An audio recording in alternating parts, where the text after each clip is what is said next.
Mhm. Hi everyone, good afternoon. कैसे हैं आप सभी? Fine, ma'am. Happy new year to every one of you. कैसा रहा आपका happy new year? Was it happy? दोनों दोनों दिन पार्टी करी मैम। आप बताओ मैम। Okay, great.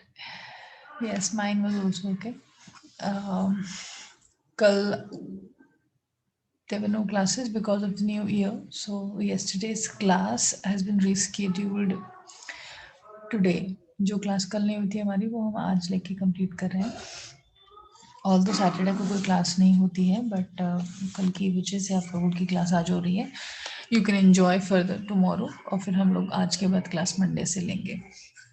ठीक है, तो जो हम टॉपिक पढ़ रहे थे सेंटेंस एरर्स, वो हम कोशिश करते हैं आज में कंप्लीट करने का। एंड छोटी क्लास होगी ये, उसके बाद मैं आपको फ्री कर दूंगी so that you can enjoy further and have good time during your weekend. ठीक है, सो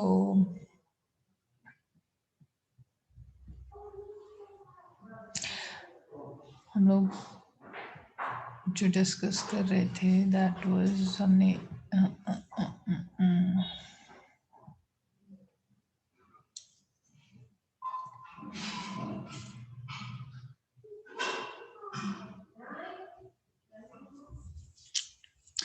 जनरली मैंने आपको जो लास्ट हम डिस्कस कर रहे थे सेंटेंसेस, उसमें हमने कुछ एग्जांपल्स लिए थे। I hope I am audible clearly to everybody, right? और आप लोगों को स्क्रीन भी दिख रही है मेरी। तो सेंटेंस फ्रेगमेंट्स हम लोग डिस्कस कर रहे थे। Sentence fragments often begin with because,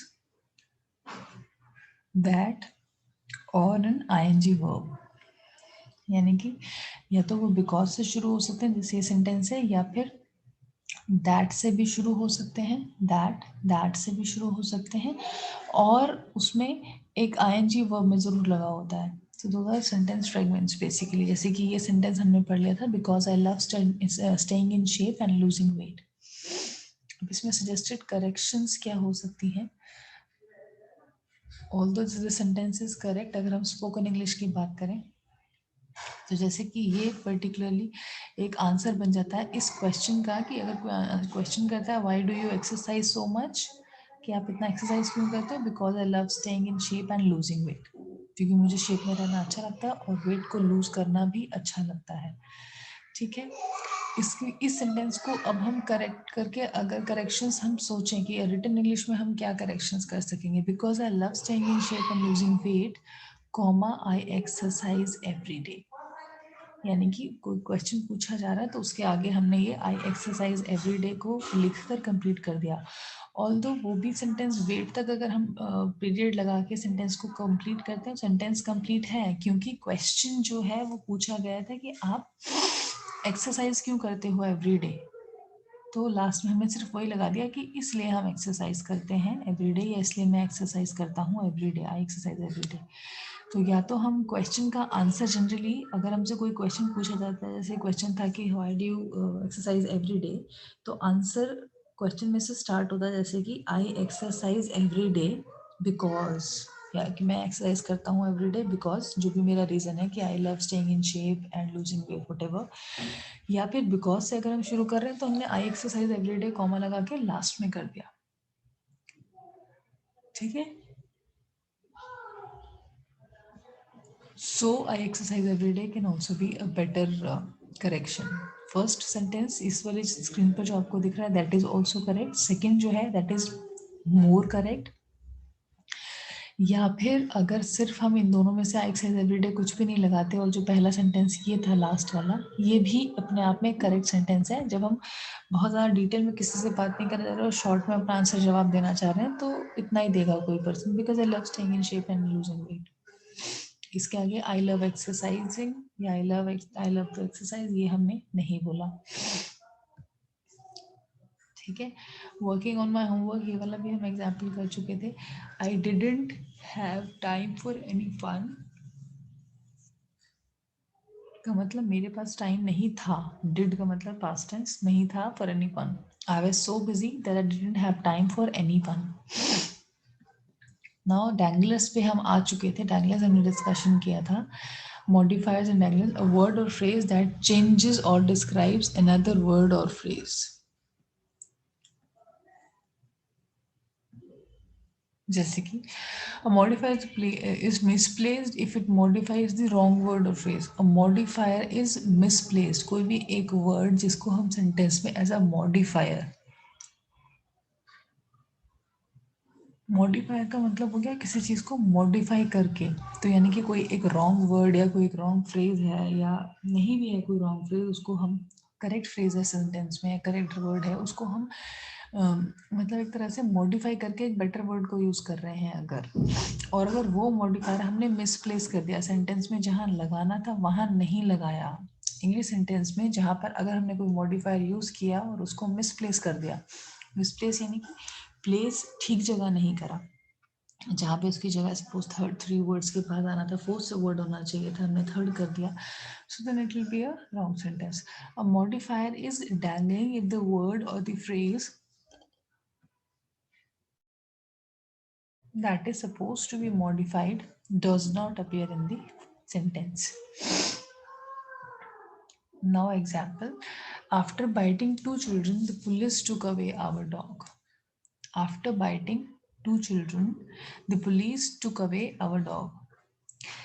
अब इस सेंटेंस को एक तरह से मॉडिफाई करके लिख रहे हैं. अगर हम मॉडिफाई करके, आफ्टर बाइटिंग 2 चिल्ड्रन, यानी कि 2 बच्चों को जब उस डॉग ने बाइट कर लिया, काट लिया, तब पुलिस उसको लेकर गई. तो हमारे कुत्ते को पुलिस तब लेकर गई, हमारे डॉग को police then has taken away. So modify करके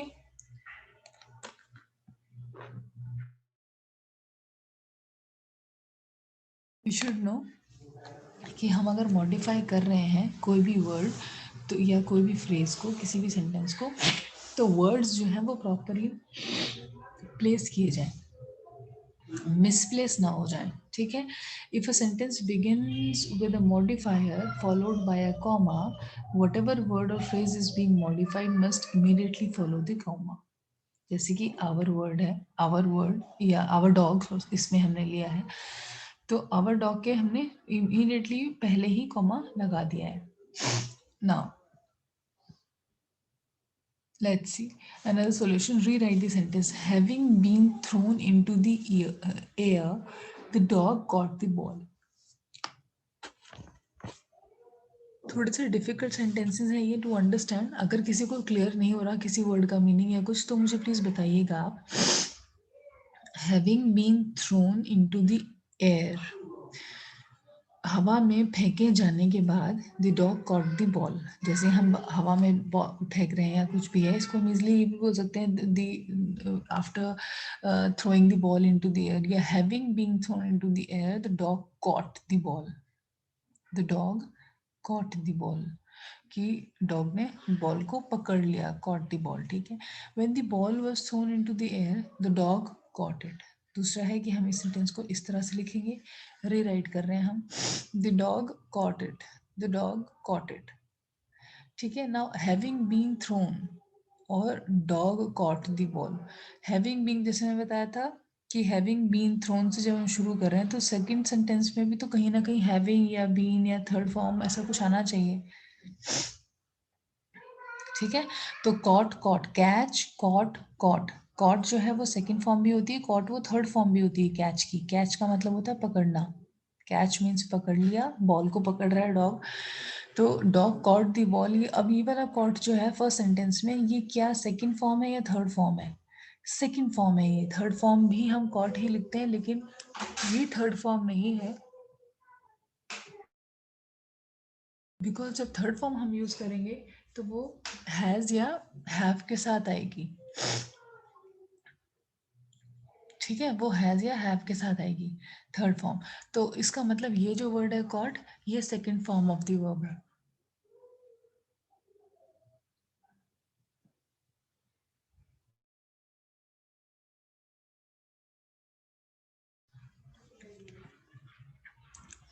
Now when the ball was thrown into there, जो second sentence है, the dog caught it, इसमें हमने दोनों जगह second form लगाई was and dog caught it. ठीक है. Third is the dog caught the ball that has been thrown into the air. The dog caught the ball. इसमें हमने जो लास्ट में हम यूज कर रहे थे एक तरह से प्रेडिकेट ऑफ द सेंटेंस, वो हमने एज अ सब्जेक्ट यूज कर लिया. थर्ड को आप देखिए, हम एक ही सेंटेंस को कितनी तरह से लिख सक रहे हैं, that is what it is, rewriting the sentence. We are rewriting. Rewrite का मतलब एक ही सेंटेंस को दोबारा लिखने की कोशिश कर रहे हैं और दूसरे तरीके से with the other choice of the words.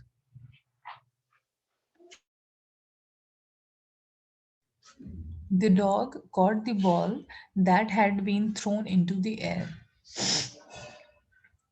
हमने डॉग वाला और जो ये कॉट द बॉल वाला सेंटेंस था, जो second part of the sentence था ऊपर वाले दोनों सेंटेंसेस में, उनको उसको हम पहले ले आए और दैट हमने फिल किया एज अ फिलर. दैट हमने यूज किया एज अ कनेक्टर भी बोल सकते हैं हम दैट को, जिसने कि ये दोनों सेंटेंस को कनेक्ट कर दिया. आप देखिए यहाँ पर ना तो फुल स्टॉप है ना यहाँ पर कॉमा है और एक कंप्लीट डायरेक्ट सेंटेंस है. एर्थ के बाद ही पीरियड का साइन आ रहा है.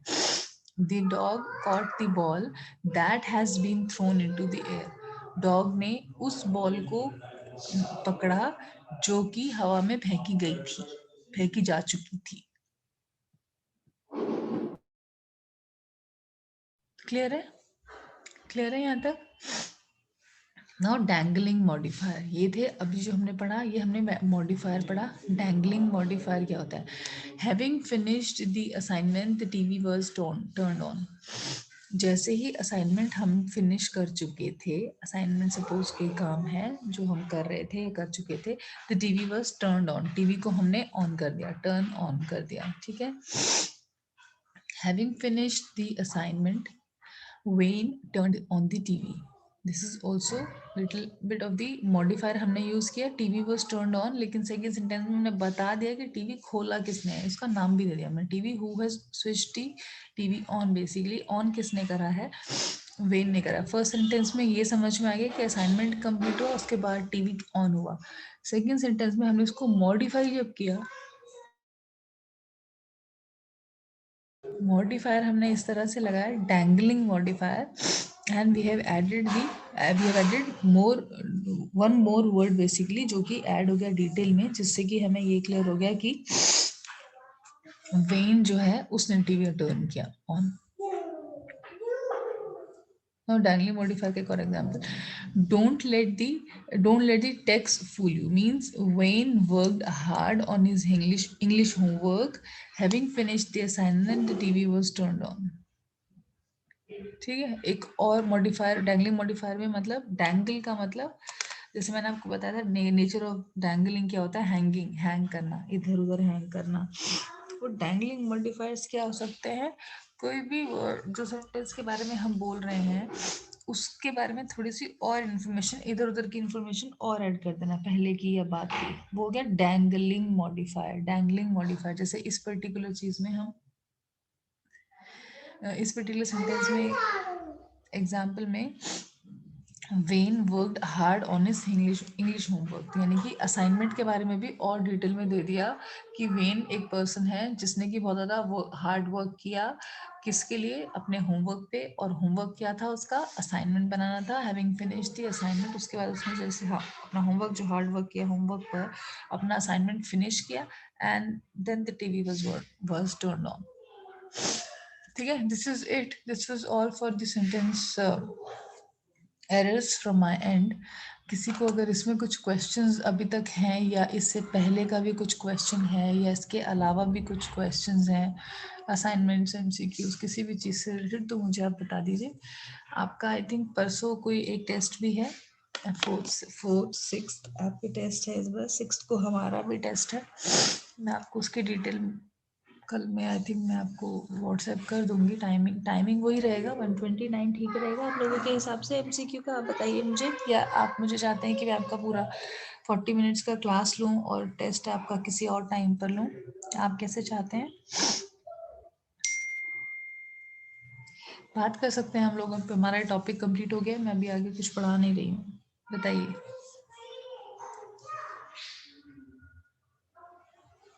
एवरीवन। हाँ भव्या बोलो बेटा। एमसीक्यू हमारा 6 को होगा, which would be like 6 would be Wednesday, I guess. Yeah, 6 would be Wednesday. So I can share the link with you guys. जैसे हमारा पुराना टेस्ट हुआ था, MCQ 1 हुआ था हमारा पहला। I will share the Google form with you guys. मैं कोशिश करती हूँ कि आपको अभी जो मिले ना वो इस तरह से मिल जाए कि आपको आपके आंसर्स और आपका स्कोर्स दोनों चीज़ें मिल जाएं जब आप सबमिट करें वो टेस्ट। नेक्स्ट वाला मैं इस तरह से कोशिश करती हूँ, if I would be able to do it. ठीक है, तो वो आपको मार्क्स एंड एवरीथिंग मिल जाएंगे सेकंड जैसे आप सबमिट करेंगे असाइनमेंट अपना एमसीक्यू और असाइनमेंट आप लोगों के रेडी हैं। असाइनमेंट आप लोगों को मंडे तक सबमिट करना है और गूगल ड्राइव पे वहाँ पे पीडीएफ फॉर्मेट में, जैसे कि मैंने आपको क्लास में बताया था। कल तुम्हारी कोई क्लास नहीं हुई, डे बिफोर मैंने लास्ट क्लास में आपको बताया था आपको असाइनमेंट्स कैसे सबमिट करने हैं। Please do not mail me on that. ज़्यादा उससे मेल में बहुत ज़्यादा आपको भी कन्फ्यूजन रहेगा और मेरा भी बहुत ज़्यादा काम शायद बढ़ जाएगा। जिस तरह से मैंने आपको गूगल ड्राइव का लिंक दिया है उस लिंक पर जाके आप अपने पीडीएफ को प्लीज़ अपलोड कर दीजिएगा in the form of assignment, और उस पर्टिकुलर पीडीएफ को अपना रीनेम कर दीजिएगा अपने नेम से। मैम हाँ बेटा। मैम गूगल क्लासरूम में मैम हर सब्जेक्ट का अलग अलग है क्या लिंक? बेटा ये तो मैंने बनाया है अपनी क्लास का, आप चाहते हैं तो आप अपनी फैकल्टी को रिक्वेस्ट कर लीजिए, दूसरी फैकल्टीज जो हैं उनको भी रिक्वेस्ट कर लीजिए कि वो भी गूगल ड्राइव जो है गूगल क्लासरूम्स तो आई थिंक सभी फैकल्टीज को बनाने के लिए दिया गया है। यस, आप ना उनसे अपना उनसे लिंक मांग लीजिए आप लोग अपनी फैकल्टी से, क्योंकि कॉलेज ने ये रूल बताया है सभी फैकल्टीज़ को कि गूगल ड्राइव पर हमको एक फ़ोल्डर क्रिएट करके वहाँ पर भी डेटा सबको देना है क्लासरूम में असाइनमेंट के साथ, और जो भी आपका जो ये नोट्स होते हैं वो भी, और जो आपके लेक्चर्स की रिकॉर्डिंग्स हैं वो भी सब आपको आपके टीचर्स देंगे। इन एनी केस आपको कहीं से नहीं मिल रहा है तो आप उन फैकल्टी से डिस्कस कर लीजिए और उनसे रिक्वेस्ट कर लीजिए, वो आपको दे देंगे। Google classroom, yes it is mandatory for every faculty, not just for me but for every faculty it is mandatory. जो लिंक मैंने आपको भेजा बेटा वो सिर्फ पीसीएस का होगा, बट वो उसमें बाकी सब तो नहीं है, दूसरे फैकल्टीज़ के लेक्चर्स और वो सब नहीं मिलेंगे, बट आप उनसे ले सकते हैं उसका लिंक क्लियरली। आप सेव कर लीजिएगा वो अपने पास कहीं पर लिंक सभी उसका, और आपके पास सारा डेटा वहाँ पर मिल जाएगा, और वो डेटा आप अपने पास कॉपी करके रख लीजिए, सभी लोग डाउनलोड कर लीजिएगा। कोई भी फाइल वहाँ पर जो अपलोडेड रहती है और आपको दिख रही है और आपको अपने सिस्टम में चाहिए, आपको अपने लैपटॉप डेस्कटॉप जिसमें भी चाहिए जब आप लॉग इन कर रहे हैं, तो आप उस फाइल के ऊपर राइट क्लिक करके डाउनलोड कर सकते हैं, वो आपकी लैपटॉप पे डाउनलोड हो जाएगी या डेस्कटॉप पे जो जैसे भी आप स्टडी कर रहे हैं, तो वो मटेरियल आपको मिल जाएगा। अदरवाइज़ आप अगर अपने हाथ से नोट बनाना चाहते हैं तो जैसे क्लासेस हमारी चल रही होती हैं तो आप तब भी हैंड रिटन वो नोट्स ले सकते हैं या स्क्रीनशॉट ले सकते हैं फ़ोन से, जैसे क्लास चल रही होती है तो ये सारी स्लाइड्स तो आती ही हैं जब हमारा लेक्चर चल रहा होता है, तो आप वो भी ले सकते हैं, या हैंड रिटन अगर आप अपना खुद बनाना चाहते हैं नोट्स तो वो भी बना सकते हैं। अदरवाइज फैकल्टीज को बोल दीजिए कि आप, तो जैसे मैं आपको ग्रुप में भी भेज देती हूँ नोट्स के पीडीएफ एंड ऑल, तो वहाँ से भी आप ले सकते हैं। नोट्स तो इतना डिफिकल्ट नहीं है क्योंकि वो व्हाट्सएप पर भी हो सकता है किसी को सेंड, और मेल भी हो सकता है। पीडीएफ फाइल्स इतनी हैवी तो होती नहीं है। मेन है रिकॉर्डिंग्स का, अगर आप लोगों को रिकॉर्डिंग्स चाहिए और आप अपनी फैकल्टी से बोलेंगे कि आपको वो मेल कर दें, तो रिकॉर्डिंग्स मेल नहीं होती हैं, रिकॉर्डिंग्स व्हाट्सएप भी नहीं होती हैं, वो बहुत हैवी होंगी। उसके लिए आपको गूगल ड्राइव की हेल्प लेनी पड़ेगी, जिसकी वजह से ये गूगल क्लासरूम्स बनाए गए हैं मेन, ताकि आप लोगों को सारे लेक्चर्स की रिकॉर्डिंग मिलती रहे और जो लोग मिस कर चुके हैं क्लास उनको भी मिल जाए, और जो लोग मिस नहीं कर चुके हैं उनको भी नोट्स चाहिए या दोबारा कुछ समझना है तो वो रिकॉर्डिंग्स को गो थ्रू कर लें, इसलिए रिकॉर्डिंग्स अपडेट हो रही है। ठीक है बेटा, ये यूनिवर्सिटी का रूल भी है, तो हमें सारी रिकॉर्डिंग आपको देनी ही है। सभी फैकल्टीज अपना रिकॉर्ड कर रही हैं लेक्चर्स और क्लासरूम में वो अपलोड भी करेंगी। अगर नहीं आपको किसी ने दिया तो आप प्लीज रिक्वेस्ट कर लीजिए इंडिविजुअली। ठीक है, ठीक है भव्या। और कुछ बेटा? Yes ma'am. असाइनमेंट्स बनाना आप लोगों ने स्टार्ट कर दिया पीसीएस का? मैम यस मैम, एक बार में मैम असाइनमेंट बता दीजिए। असाइनमेंट मैं एक मिनट ओपन करती हूँ।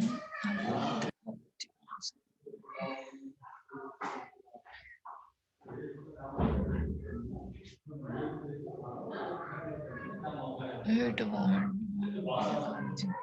मैंने उस दिन आप लोगों को गूगल क्लासरूम खोल के दिखाया ओपन करके कि कैसे करना है। एक सेकंड। असाइनमेंट हम लोग डिस्कस कर लेते हैं, मैं खोल लेती हूँ फाइल, वो वाली है ना।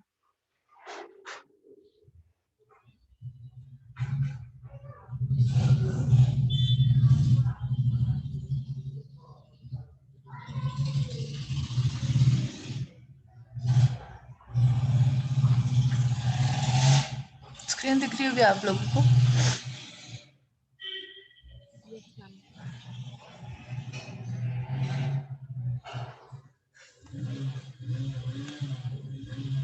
ये मैंने आप लोगों को फर्स्ट असाइनमेंट दिया है, जिसमें कि जो सब्जेक्ट का नाम आ गया, कोड आ गया।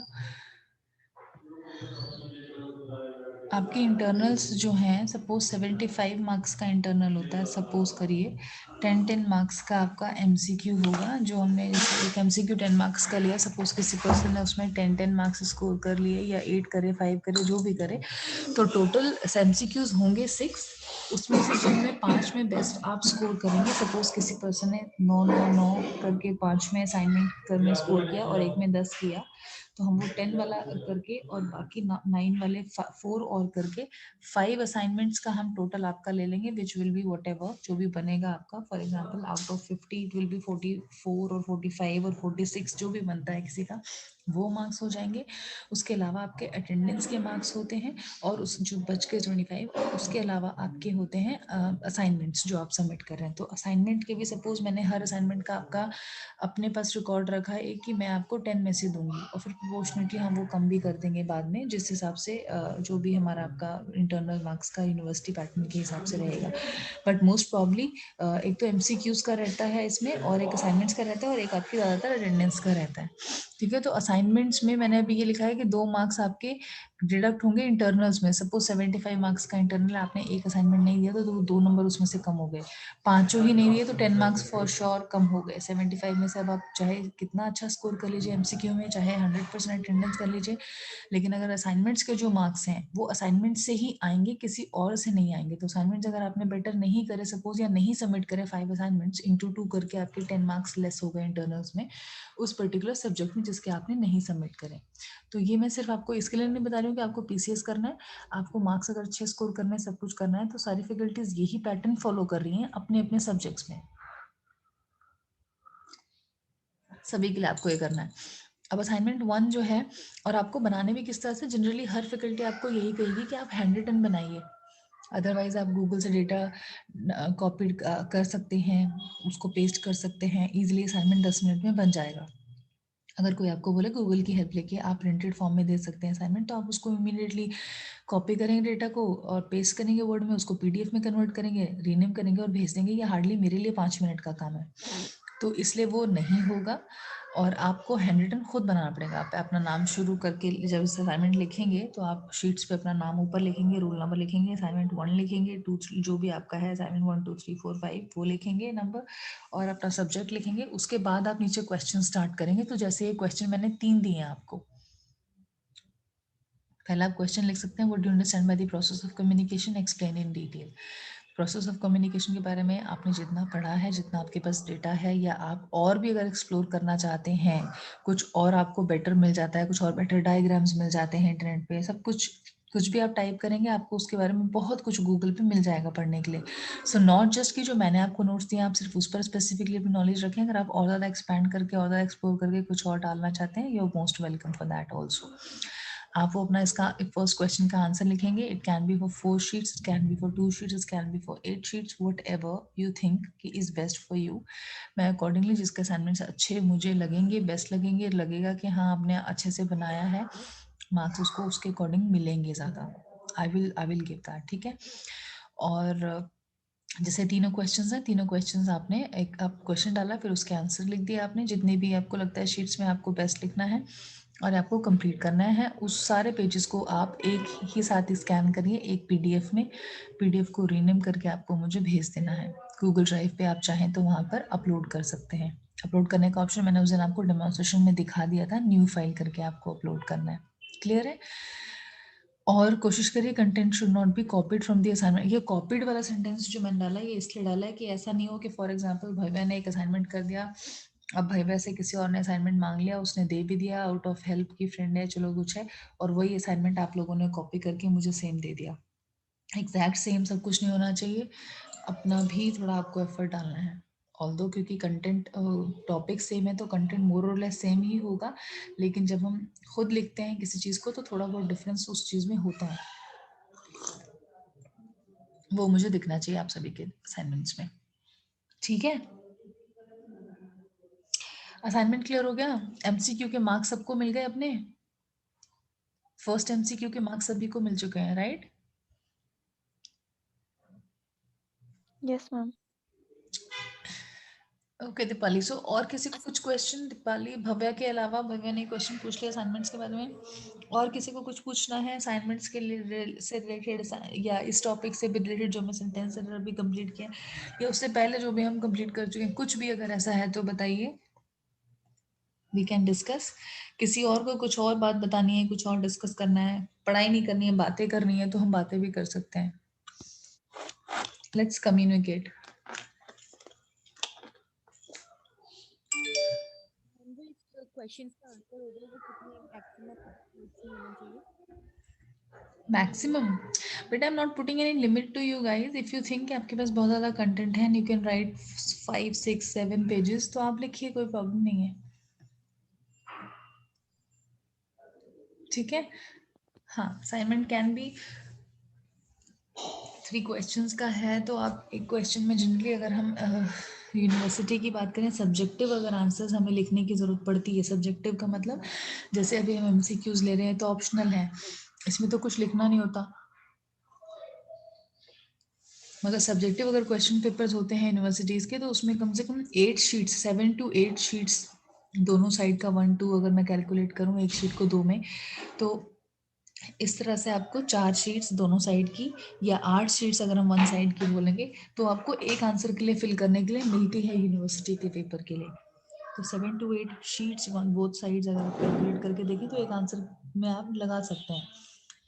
Because of this corona thing अभी सारी यूनिवर्सिटीज़ ने पैटर्न थोड़ा चेंज कर दिया है, और वो सब्जेक्टिव, लाइक लास्ट सेमेस्टर्स में सब्जेक्टिव क्वेश्चन पेपर्स नहीं हुए हैं यूनिवर्सिटी के, YMCA के, और MCQs ही हो रहे हैं, जो अभी मेन यूनिवर्सिटी के पेपर्स हो रहे हैं ना एक्सटर्नल भी बच्चों के लिए, वो ऑनलाइन हो रहे हैं और MCQs के थ्रू ही हो रहे हैं, जैसे हम आपको देते हैं वैसे ही हो रहे हैं, ऑप्शनल आंसर्स हैं। ठीक है बेटा, तो अगर वो नहीं होते तो आपके पास लिखने के लिए फिर इतना है कि आपको शीट्स बहुत ज़्यादा मिलती हैं, 7 to 8 शीट्स एक आंसर के लिए मिलते हैं, अकॉर्डिंगली आप डाल सकते हैं। ठीक है बच्चे, और बताओ, आपको एक आई थिंक PDF ग्रुप में और भी भेजा गया था, जिसमें कि एकेडमिक कैलेंडर, आई थिंक आप लोगों को मिला है या नहीं मिला है, जिसमें कि सारा कुछ डिटेल है कि MCQs के मार्क्स ऐड होते हैं इंटरनल्स में, और असाइनमेंट्स के होते हैं, अटेंडेंस के भी होते हैं। अभी मैं थोड़ी देर में आप लोगों को ना ग्रुप में जो हमारी आपकी अटेंडेंस रही है दिसंबर मंथ की सब्जेक्ट वाइज, वो मैं आपको भेज दूंगी। आप अपनी अटेंडेंस चेक कर लीजिएगा, आपको लगता है कुछ डिस्क्रिपेंसी है, कुछ ऐसा है, तो मतलब आपको मैं समरी भेज दूंगी। फॉर एग्जांपल PCS के 20 लेक्चर्स हुए हैं या 10 लेक्चर्स हुए हैं किसी सब्जेक्ट के, तो 10 में से आपकी कितनी अटेंडेंस है और कितनी परसेंटेज है, वो मैं आपको अभी डिस्प्ले कर दूंगी ग्रुप में। ठीक है बेटा, तो आपको मंथली बेसिस पे ना अपनी अटेंडेंस का रिकॉर्ड भी मिलता जाएगा, तो दिसंबर में टोटल कितनी क्लासेस हुई हैं और आपने कितनी अटेंड करी है, और उसका परसेंटेज कितना बना हर क्लास का, क्लास वाइज, वो मैं आपको अभी भेज रही हूँ। एंड मैम रोल नंबर कब मिलेंगे? रोल नंबर बेटा मेरी मार्केटिंग टीम से बात चल रही है इस चीज़ के लिए, उन्होंने हालांकि बोला था रोल नंबर, मुझे वो एडमिनिस्ट्रेशन टीम ने डिसाइड कर लिए हैं, वो हो चुके हैं, मुझे जैसे ही मिल जाएंगे मैं आपको नेक्स्ट शीट में ऐड करके आपको खुद ही आपके बता दूंगी, ताकि आगे से नेक्स्ट असाइनमेंट भी होगा या MCQ भी मैं आपको दूंगी, तो उसमें आपको अपना रोल नंबर मैंडेटरी होगा डालना। ठीक है, मिलने वाला है मुझे वो, विद इन दिस वीक होना चाहिए ये काम भी। ठीक है, और कुछ किसी से, किसी को कुछ और बात करनी है, पूछना है, कुछ और क्लियर करना है तो मुझे बताइए, otherwise we can close, we can just end the meeting, and हम लोग फिर नेक्स्ट क्लास मंडे मिलते हैं new with the new topic.